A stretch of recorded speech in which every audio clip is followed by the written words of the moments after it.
하겠습니다. 제가 먼저 23장 26절 읽도록 하겠습니다. 그들이 예수를 끌고 갈 때에 시몬이라는 구레네 사람이 시골에서 오는 것을 붙들어 그에게 십자가를 지어 예수를 따르게 하더라.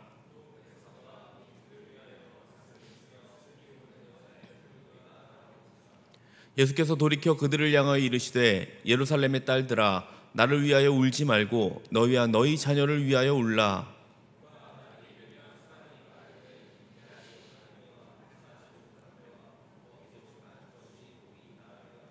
그때의 사람이 산들을 대하여 우리 위에 무너지라 하며 작은 산들을 대하여 우리를 덮으라 하리라.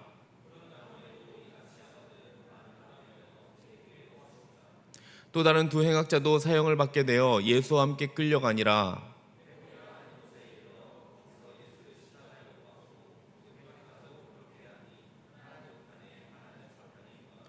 이에 예수께서 이르시되 아버지 저들을 사하여 주옵소서 자기들이 하는 것을 알지 못함이니이다 하시더라. 그들이 그의 옷을 나눠 제비 뽑을세.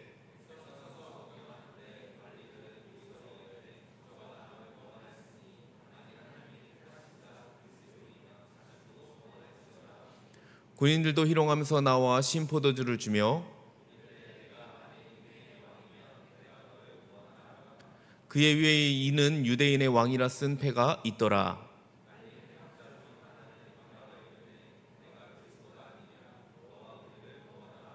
하나는 그 사람을 꾸짖어 이르되 내가 동일한 정죄를 받고서도 하나님을 두려워하지 아니하느냐.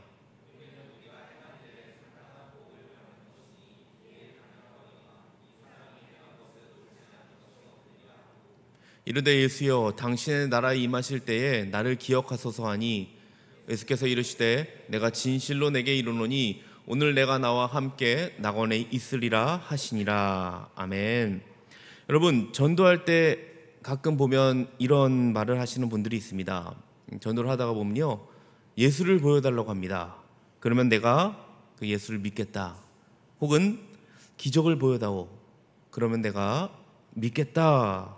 그러나 그런 분들이 하나님을 보고 기적을 믿을까요? 저는 제 주변에 그런 분들을 한 번도 본 적이 없는 것 같습니다. 왜냐하면 성경을 보면 또 알 수 있습니다.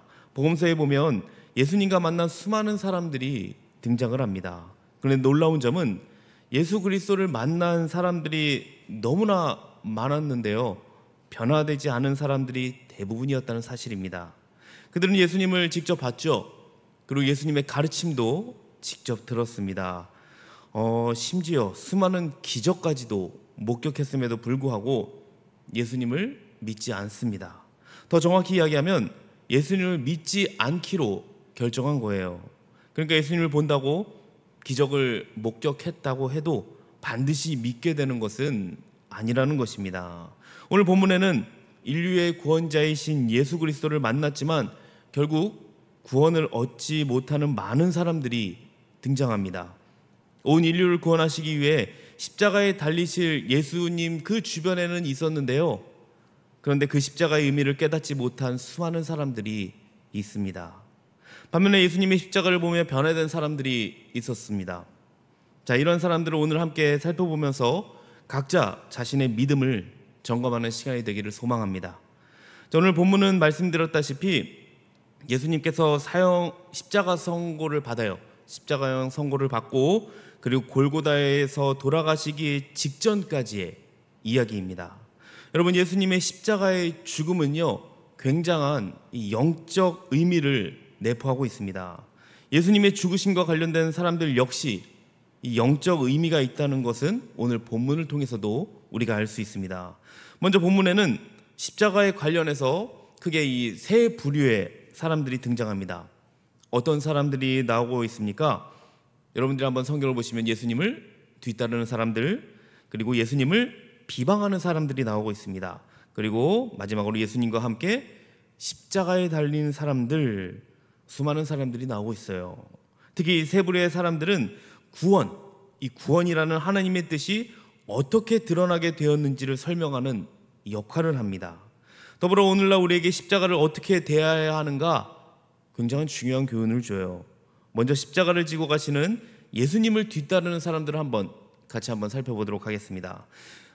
한번 보시면은 구레네 시몬이 나와요. 구레네 시몬과 가슴을 치며 슬피 우는 여자들 나옵니다. 26절에 보면 구레네 사람 시몬은 군병들에 의해 억지로 예수님의 십자가를 대신 집니다. 예수님이 너무 힘드니까 십자가를 억지로 대신 지죠. 한번 26절을 한번 읽어보도록 하겠습니다. 26절 같이 읽어볼게요. 시작. 그들이 예수를 끌고 갈 때에 시몬이라는 구레네 사람이 시골에서 오는 것을 붙들어 그에게 십자가를 지어 예수를 따르게 하더라. 자, 이 구절에서 예수를 따르게 하더라, 이 표현에 좀 우리가 주목할 필요가 있습니다. 마가는 그를요 알렉산더와 루포의 아버지로 소개를 합니다. 그리고 바울은요 이 뒤에 루포의 어머니는 곧 내 어머니라고 말할 정도로 이 루포의 가정이 굉장히 유명한 믿음의 가문이었다라는 것을 보여줘요. 자, 이 말이 무슨 말입니까? 그러니까 구레네 시몬은요 십자가를 내가 지기 싫었는데 십자가를 지고 나서 예수님을 따르는 이 경험을 통해서 훗날 초대교회의 신실한 제자가 된 것입니다. 십자가를 지는 경험이 구원이라는 주님의 뜻을 깨닫게 한 거예요.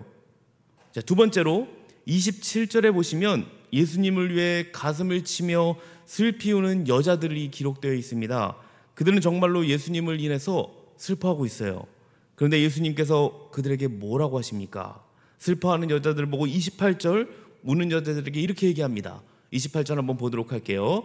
시작. 예수께서 돌이켜 그들을 향하여 이르시되 예루살렘의 딸들아 나를 위하여 울지 말고 너희와 너희 자녀를 위하여 울라. 자, 이 말씀이 어떤 뜻일까요? 왜 예수님을 위해서가 아니라 너희와 너희 자녀를 위해서 울라라고 예수님이 이렇게 말씀하시는 겁니까?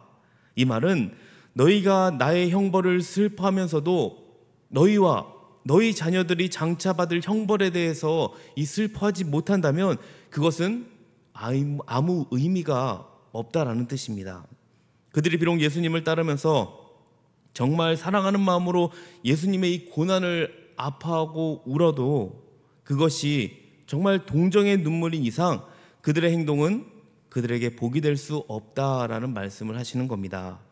오늘을 살아가는 우리에게도 지금 그와 같은 말씀을 하십니다. 너희들의 슬픔 무엇을 위한 것이냐? 라는 질문이죠. 그저 슬퍼서 그저 괴로워서 흘리는 눈물 의미가 없습니다. 그러니까 십자가 지신 예수님을 생각하며 그저 예수님이 얼마나 아프셨을까라는 생각이 우는 것은요 별 의미가 없다는 말입니다. 그럼 진정으로 우리에게 복된 눈물 무엇이겠습니까? 그것은 바로 내 죄를 깨닫고 흘리는 눈물입니다.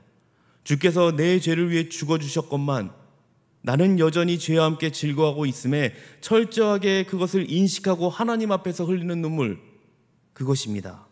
내 죄에 대한 합당한 형벌을 내가 받아야 됐지만 예수님께서 나 대신 형벌을 받아주신 것에 대한 감사와 감격의 눈물이에요. 본문은 우리 속에 이런 눈물이 있을 때 구원이라는 주님의 뜻을 깨닫게 된다고 말하는 것입니다. 주님의 십자가를 생각할 때마다 구원이라는 그분의 뜻을 위해 우리는 이 눈물을 회복시켜 달라고 그렇게 기도해야 돼요. 이것을 위해서 우리가 매주 성찬이 있으면 더 좋겠죠. 그런데 우리 교회는 성찬이 매주 있는 건 아니죠. 1년에 2번 정도 하기 때문에 여러분들이 이것을 더 기억하셔야 돼요. 이것을 기억하시면서 기도하셔야 됩니다. 자, 또 누가 있었습니까? 예수님을 비방하는 사람들, 십자가를 지시는 예수님을 비방하는 사람들도 있었어요. 그들을 통해 우리가 깨닫는 메시지가 있습니다. 35절 보시면 우리가 알 수 있죠.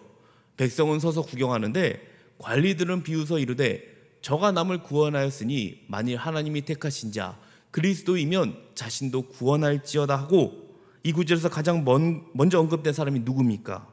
백성이에요. 백성. 그들은 서서 구경하고 있습니다. 어떻습니까? 아무것도 하지 않아요. 그럼에도 지금 이 저자 누가는요 백성을 예수님 비방하는 자들과 한데 묶어서 지금 설명을 하고 있습니다. 그 다음으로 어떤 사람들이 나오고 있죠? 관리들 나와요. 즉 관리들은요 종교 지도자들을 언급합니다. 이들은 예수님이 그리스도이심을 믿지 못하고 종교적인 판단을 내리며 그분을 지금 비웃고 있어요. 그 다음 부류가 군인들이에요. 이들은 예수님의 왕되심에 대해 정치적인 희롱을 했죠. 자, 이들의 공통점이 있습니다. 무엇입니까? 십자가에 달린 예수님을 보고 너가 구세주면 내려와 보라고 지금 말하고 있는 거예요. 그들의 전제는 너가 구세주가 아니기 때문에 십자가에서 내려오지 못하는 것 아니냐 지금 말하는 거예요. 하지만 실상은 무엇입니까? 예수님은 구세주이기 때문에 십자가에서 내려오지 않는 것입니다. 여기서 우리는 한 가지 생각해 볼 것이 있습니다. 예수님을 향해 정말 구세주라면 십자가에서 내려오라 보라고 한 것이 과연 지금 이들만의 요구였는가? 그거예요.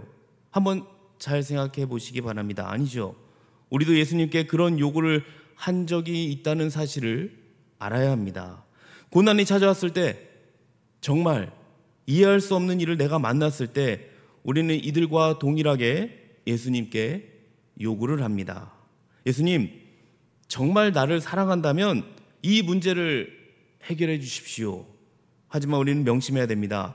예수님이 여러분을 사랑하지 않기 때문에 아무것도 하지 않는 게 아니라는 거예요.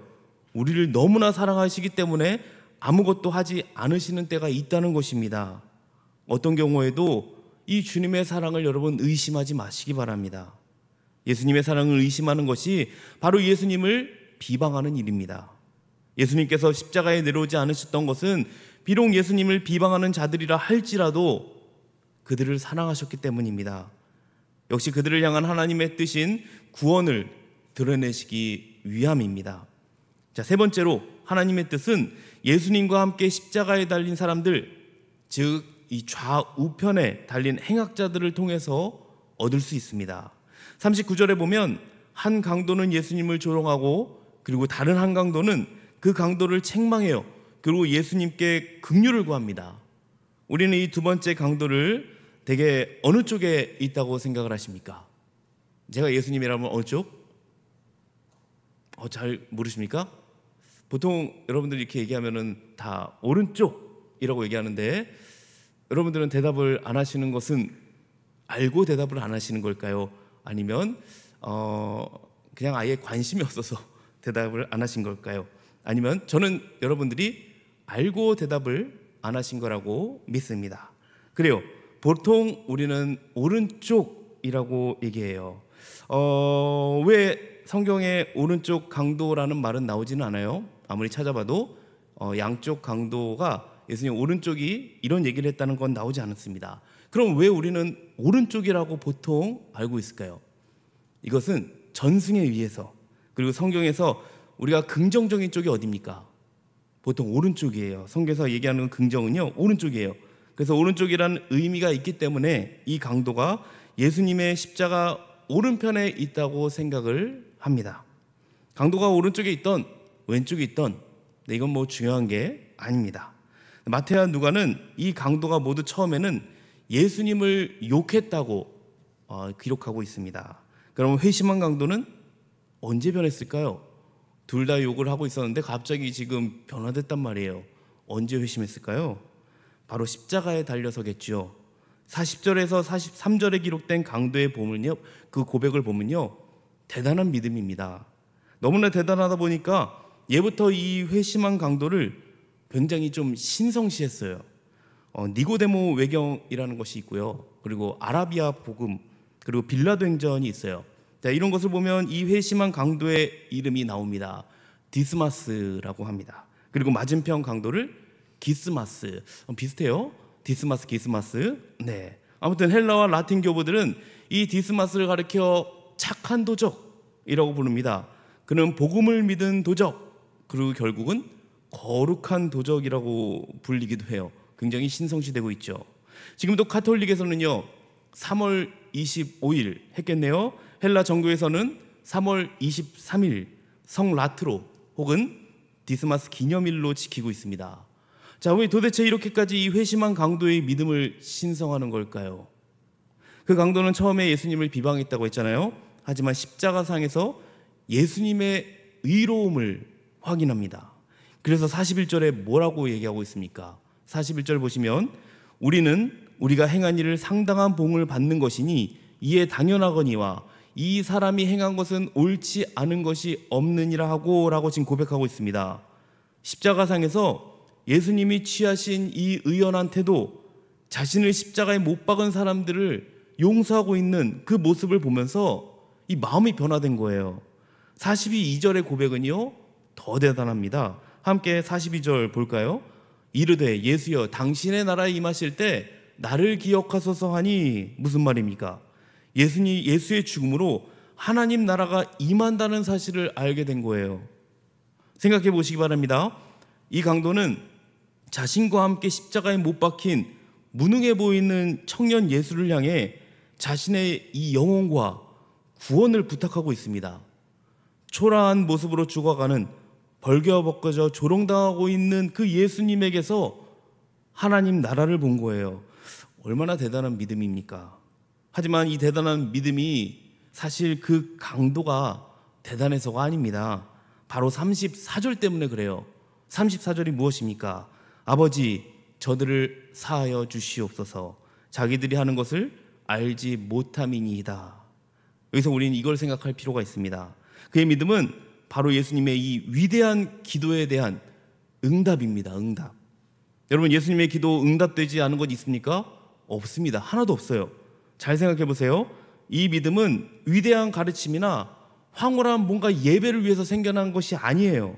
웅장한 교회 건물, 황홀한 예전이 아니라 하나님의 뜻에 순종하는 초라한 모습을 통해 하나님의 영광이 드러난 것입니다. 이렇게 회심한 강도의 간구에 대한 예수님의 응답이 무엇이었습니까? 오늘 내가 나와 함께 낙원에 있으리라. 바로 주님과 함께 낙원에 있게 되는 거예요. 자, 여기서 한 가지 궁금한 것이 생깁니다. 낙원은 무엇인가? 여러분, 낙원 무엇이라고 생각하십니까? 낙원.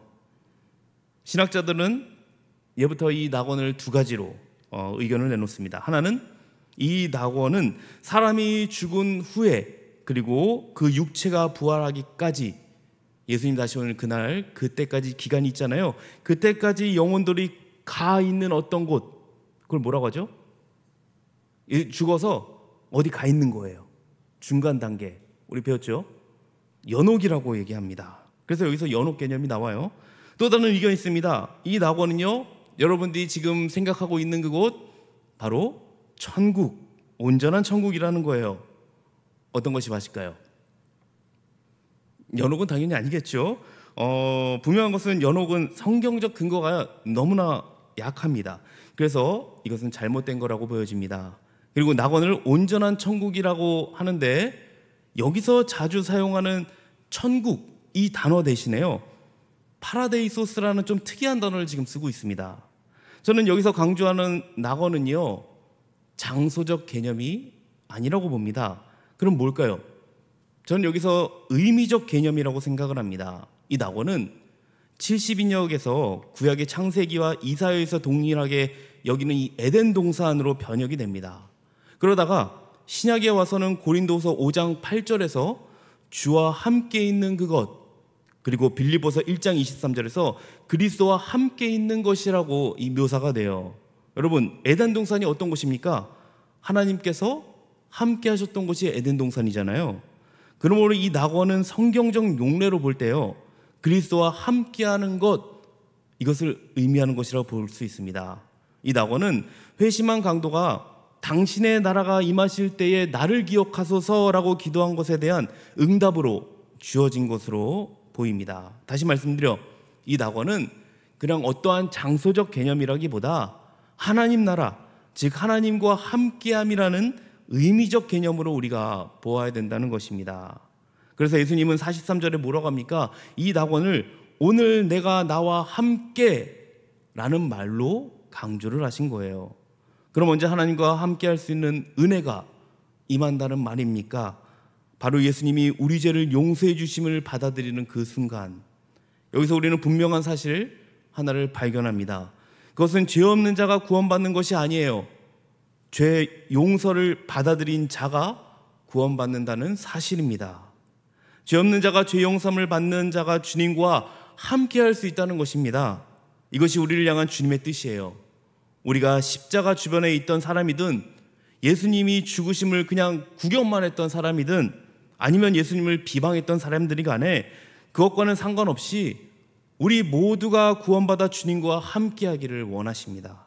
이것이 우리를 향한 주님의 뜻입니다. 여러분, 우리가 어떻게 살 때 하나님의 뜻, 그 뜻이 가장 선명하게 드러날까요? 죽음을 각오하고 내가 충성할 때, 여러분들이 이 교회에서 엄청난 헌신, 열심을 다할 때, 아니면 내가 정말 기도를 많이 할 때, 말씀 많이 읽을 때? 아닙니다. 그 비밀은 34절에 있습니다. 아버지, 저들을 사하여 주시옵소서. 자기들이 하는 것을 알지 못함이니이다. 잘 보시기 바랍니다. 하나님의 뜻이 무엇입니까? 모든 사람이 구원받는 것, 다시 에덴으로 돌아가서 하나님과 함께하는 거예요. 하나님과 함께하는 거. 그 하나님의 뜻은 언제 가장 선명하게 드러나냐면요, 예수님의 용서를 받아들일 때입니다. 예수님의 용서를 받아들일 때. 그렇습니다. 십자가 주변에 다양한 종류의 사람들이 있었지만 하나님의 뜻은 우리가 주님의 용서를 받아들일 때 분명해진다는 거예요. 마찬가지로 우리 삶에서 이 하나님의 뜻, 하나님의 소원이 가장 선명하게 드러날 때도 우리가 누군가를 용서할 때입니다. 여러분, 누군가를 용서하셨습니까? 용서는 정서적 건강을 위한 게 아닙니다. 용서는 하나님의 뜻을 드러내는 최고의 방법이에요. 하나님께서 그렇게 예수님을 통해 당신의 뜻을 드러내셨던 것처럼 이 땅에서 우리는 용서하는 이 모습을 통해서도 하나님의 뜻을 드러내기를 원하고 있다는 것입니다. 이것이 십자가 지신 주님께서 우리 각자에게 뭐라고 얘기합니까? 자기 십자가를 지고 용서를 실천하라고 하신 주님의 뜻입니다. 자, 말씀을 정리하도록 하겠습니다. 예수님이 십자가에 달리신 이 골고다 주변에는 제가 세 부류의 사람들이 있다고 했습니다. 이 세 부류의 사람들은 주님의 뜻이 어떻게 분명해지는가 이 드러내는 매개체의 역할을 하면서 동시에 오늘날 십자가를 대하는 우리가 어떤 모습이어야 되는지 이것을 대변했어요. 그것을 통해 우리가 깨달을 것이 있었죠. 첫째, 예수님을 위해 슬피 울며 따라간 사람들을 보면서 우리는 이 동정의 눈물이 아니에요. 무엇입니까? 어떤 눈물을 흘려야 됩니까? 회개의 눈물을 흘려야 한다는 교훈을 얻습니다. 두 번째, 자기를 비방하는 사람들을 예수님이 어떻게 대하셨는가를 보면서 우리는 예수님이 우리를 사랑하지 않아서가 아니라 오히려 너무나 사랑하시기 때문에 지극히 사랑하시기에 아무 일도 하지 않으실 때가 있다는 사실을 배웁니다. 세 번째, 예수님과 함께 십자가에 달린 사람들은 우리가 용서를 선포할 때 하나님의 뜻이 가장 선명하게 드러난다는 사실을 교훈하고 있습니다. 자, 우리는 어떤 부류의 사람들과 함께 했습니까? 예수님을 위해 울며 그분을 따라온 자리입니까? 예수님을 비방하는 자리입니까? 아니면 십자가에 함께 달린 자리입니까? 원래 우리의 마땅한 자리는요, 바로 십자가의 좌우편입니다. 하지만 주님이 우리에게 용서를 선포하셨습니다. 그 용서의 기도에 믿음으로 반응할 때 주님은 우리를 심판의 자리에서 구원의 자리로 옮기실 것입니다. 이것이 하나님의 뜻이라고 했어요. 사랑하는 비전스 청년부 여러분, 우리가 구원받은 하나님의 백성으로 하나님의 뜻에 반응하시기 바랍니다. 어떻게 반응하시겠습니까? 내 죄로 인하여 우시기 바랍니다. 내게 아무 역사가 일어나지 않아도 그분의 사랑 끝까지 의심하지 않고 신뢰하시기 바랍니다. 자기 십자가를 지고 용서를 여러분 실천하시기 바랍니다. 이런 삶을 통해서 하나님의 뜻을 분명히 내 삶 가운데 드러내는 우리 비전스 청년부 되시기를 주님의 이름으로 축복합니다. 아멘. 우리 함께 찬양하고 또 오늘 말씀을 가지고 기도하는 시간을 갖기 원합니다. 우리 십자가를 내가지고 주를 따라가도다, 우리 헌금 찬양했는데요. 이번에는 헌금 찬양이 아니라 우리 함께 찬양하고 또 기도의 자리로 나가도록 하겠습니다.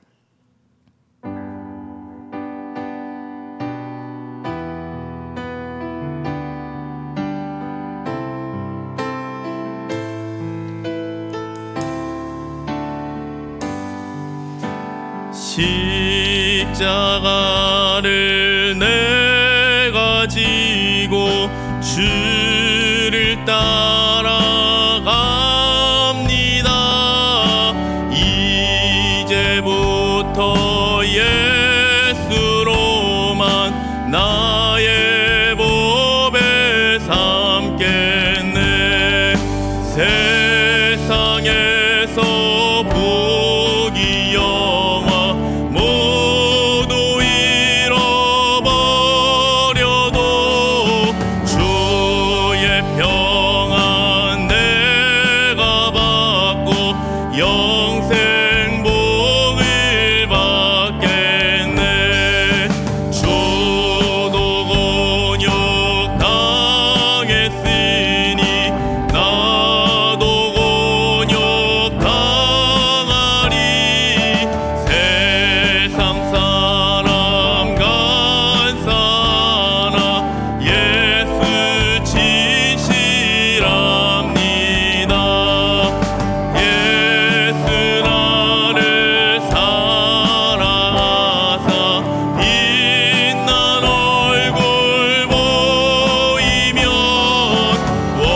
기도하기 원합니다. 함께 기도할 때 오늘 말씀 생각하시면서 기도했으면 좋겠어요. 우리가 구원받은 하나님의 자녀로서 여러분 반응하시기 바랍니다. 하나님의 그 놀라운 사랑 여러분 기억하시기 바랍니다. 십자가를 지고 주를 따라가는 삶을 살아가기를 여러분 함께 기도하며 나갔으면 좋겠습니다. 또한 우리 새생명새가족 축제 지금 하고 있는데요, 전도 대상자를 위해서 이번 주 우리가 금식하면서 기도하기 원합니다. 여러분 기도하셔야 됩니다. 기도하시고요, 특별히 나의 죄를 위해서 흘리시기 바랍니다. 정말 예수님의 그 십자가를 기억하면서 내 죄를 사하여 주신 그 주님을 생각하며 정말 이 시간 회개하며 기도했으면 좋겠습니다. 여러분 마음에 있는 정말 그 모든 것들을 이 시간 쏟아내면서요 함께 우리가 기도했으면 좋겠어요. 내 죄로 인해서 여러분 우시기 바라고요, 내게 그런 아무런 역사가 일어나지 않더라도 정말 예수님의 그 사랑 여러분 잊지 마시기 바랍니다. 지금 내 모습이 형편없더라도 예수님 여러분 끝까지 사랑하시고 계십니다. 그 사랑 여러분 신뢰하시면서 내가 다시 십자가 지고 정말 주님 따라갈 수 있도록 그렇게 우리가 함께 기도했으면 좋겠습니다. 그리고 우리 비전스 청년부에서 같이 주여 한번 외치고 우리 함께 기도의 자리로 나가도록 하겠습니다. 주여 하나님, 오늘도 이 시간 하나님 앞에 나아갑니다. 예수님이 십자가에 달리신 또 하나님 아버지 우리 골고다 주변의 불효들을 보면서 그 사람들을 보면서 또 하나님 아버지 주님의 뜻을 우리가 살펴봤습니다. 주님, 우리가 하나님 아버지 십자가를 바라오며 또 하나님 아버지 십자가를 대하는 우리의 모습이 어때야 됩니까? 하나님 아버지 우리가 깨달을 것은 정말 하나님 아버지 예수님을 위해 정말 하나님 그냥 눈물을 흘리는 것이 아니라 정말 하나님 아버지 회개의 눈물을 흘리기 원합니다. 정말 하나님 아버지 내 죄를 위해서 하나님 아버지 울기 원합니다. 주여 이 시간 가운데에 우리에게 아버지 말씀하여 주시고 그 말씀을 통하여 깨달은 것들 우리가 기도할 때에 주님께서 아버지 말씀하여 주시옵소서. 주님의 그 사랑 우리에게 부어주시옵소서. 주님 하나님 아버지여, 십자가의 옆에 있던 그 하나님 아버지 강도를 보면서 주님 우리에게 용서를 선포하셨습니다. 그 용서의 기도 하나님 아버지 우리가 믿음으로 반응할 수 있도록 주님 인도하여 주시기 원합니다. 우리가 반응의 자리로 나가게 하여 주시옵소서. 정말 주님께서 심판의 자리에서 우리를 구원의 자리로 옮기실 것입니다. 그것이 하나님 아버지 뜻이며 또 하나님 아버지를 향한 뜻임을 믿습니다. 주님 하나님 아버지 우리가 구원받은 백성으로서 그 뜻에 반응하며 하나님 앞에 이번 주간을 나가기 원합니다. 이 새생명 족장 가운데에 하나님께서 하나님 아버지 주의 구원하시는 그 백성들을 우리가 하나님 아버지 기도하며 나가기를 소망합니다. 더욱더 주 앞에 기도하게 하여 주시옵시고 하나님 그들이 하나님 앞에 나와서 같이 예배하며 주의 구원의 역사들이 이 자리 가운데 온전히 이루어질 수 있도록 함께 기도하며 나아갑니다. 주여 붙잡아 주시고 우리가 하나님 아버지 그 시간을 통하여서 더욱더 영적으로 성장하는 시간이 되게 하여 주시옵시고 더욱더 하나님 아버지 앞에 하나님 아버지 나아갈 수 있는 귀한 시간, 믿음으로 성장할 수 있는 시간, 다시 회복의 시간으로 하나님 아버지 삼아 주시옵소서. 주님 하나님 아버지 끝까지 주님 따라가며 주님 의심하지 않기 원하며 하나님의 그 사랑 끝까지 붙잡고 나가기를 원합니다. 다시 일어설 수 있는 회복의 은혜를 넣어 주시옵소서. 힘을 넣어 주시옵소서. 우리가 주 앞에 다시 일어나 나갈 수 있는 힘을 넣어 주시기 원합니다. 그래서 주님이 주신 기쁨에 다른 것도 하나님 아버지 바라보지 않게 해주시옵시고 주님의 그 사랑 붙잡고 온전한 하나님 아버지 기쁨과 하나님 평안을 누리는 우리 비전스 청년부 될 수 있도록 주께서 붙잡아 주시옵소서. 할렐루야. 역사할 줄 믿습니다. 하나님 아버지 감사합니다. 오늘도 우리를 부르시고 또 하나님의 자녀로 또 이 자리에 부르셔서 또 하나님 앞에 예배할 수 있게 하신 주님의 크신 은혜에 감사를 드립니다. 주님 오늘 말씀을 통하여서 정말 하나님의 뜻을 분명히 드러내는 그러한 삶을 우리 비전스 청년부가 살아내기 원합니다. 자기 십자가를 지고 남을 용서하게 하여 주시옵시고 자기 십자가를 지고 정말 하나님 내 죄를 위해서 우는 그리고 남을 더욱더 전도해서 정말 구원의 역사들이 이 자리에서 일어날 수 있는 그러한 놀라운 역사가 우리 비전스 청년부 예배 가운데 일어날 수 있도록 주께서 크신 은혜를 베풀어 주시옵소서. 이번 한 주간 우리가 기도하며 나아갑니다. 주님 말씀 앞에 서기 원합니다. 더욱더 날마다 주님 붙잡고 기도할 수 있는 청년들 되게 하여 주시옵시고 그 기도를 통하여서 정말 깊은 주님과의 교제가 이루어지는 그러한 시간 될 수 있도록 주께서 인도하여 주시옵소서. 감사드리며 예수님 이름으로 기도합니다. 아멘.